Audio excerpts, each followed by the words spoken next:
and welcome to the woods. It is April here in Michigan, which means it is still early spring, and it is freezing. But while I'm waiting to plan out, I wanted to talk a little bit about my early spring tasks and show you around the Woodspell gardens. This garden is turning 3. When I first moved in, all that existed was the fenced-in area. It was planted in rows, and the soil was dry, sandy, infertile, and even full of clay once I dug down deep enough. When I moved in, plants from the previous owner still stood there. Broccoli, tomatoes, and corn stood shoulder to shoulder in monotonous rows, and they were sad. They never reached their full height or potential, and I could feel the suffering. But within the past few years, I've added compost, nutrients, and so much biodynamic love to finally get it to a point of abundant fertility. The garden is my lifeblood. In biodynamics, we believe that the earth is a living organism. In winter, it breathes in, bringing all of the life force with it. When spring comes, it exhales in one abundant exhaltation of life and greenery. As spring arrives, I find myself also breathing a huge sigh of gratitude and delight after a long, cold winter.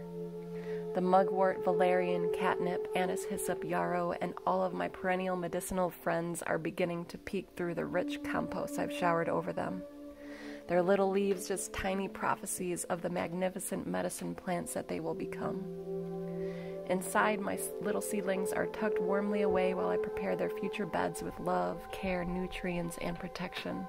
They are my children as I am theirs. As the ground unthaws, I rake away all of the leaves and the dead things that have gathered throughout the winter.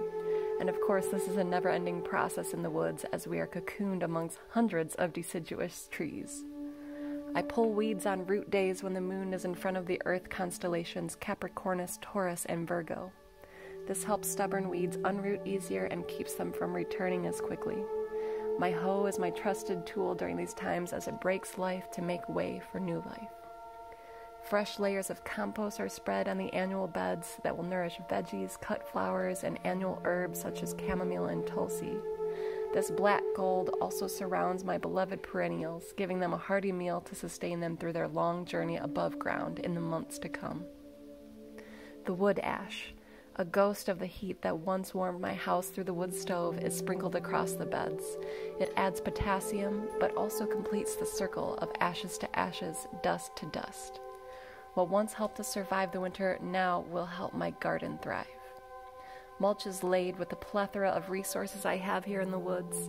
The piles of raked leaves become blankets, extra wood chips from the tree cutters in town become our paths, and the wild strawberries that have so insistently invaded my garden have become thick webs around the perennials.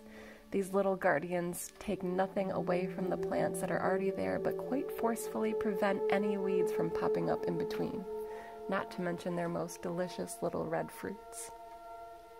Structures are fixed, fence posts, trellises, and garden beds, all made of natural, untreated wood, build the bones of this garden. They confine and keep out, intrigue and support. They make sense of the chaos that is life. Aside from the necessary tasks, rituals are created and blessings are made. From a tiny grating to the newest sprout, to offerings and love notes, the garden is showered with love and hope. The moon guides me through these motions. I see her waning, waxing, ascending, and descending, shining full and bright or hidden from me completely. I see her peeking through the tiny opening in the trees, and I ask for her guidance. She tells me when to plant, weed, add nutrients, harvest, and when to rest.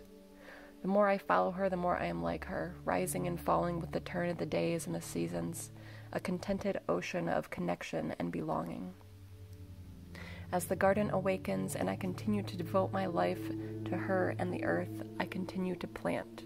Salvia, lemon balm, sunflower, calendula, pepper, tomatoes, zinnias, hops, passion flower, all become a sweet symphony of healing while their tiny little seed forms sprout into new beings. Walking through that garden. Look at him. Look at him. He knows he shouldn't be walking through the garden. Anyways, I hope you enjoyed that. Sending lots of love to you. Take care, friends.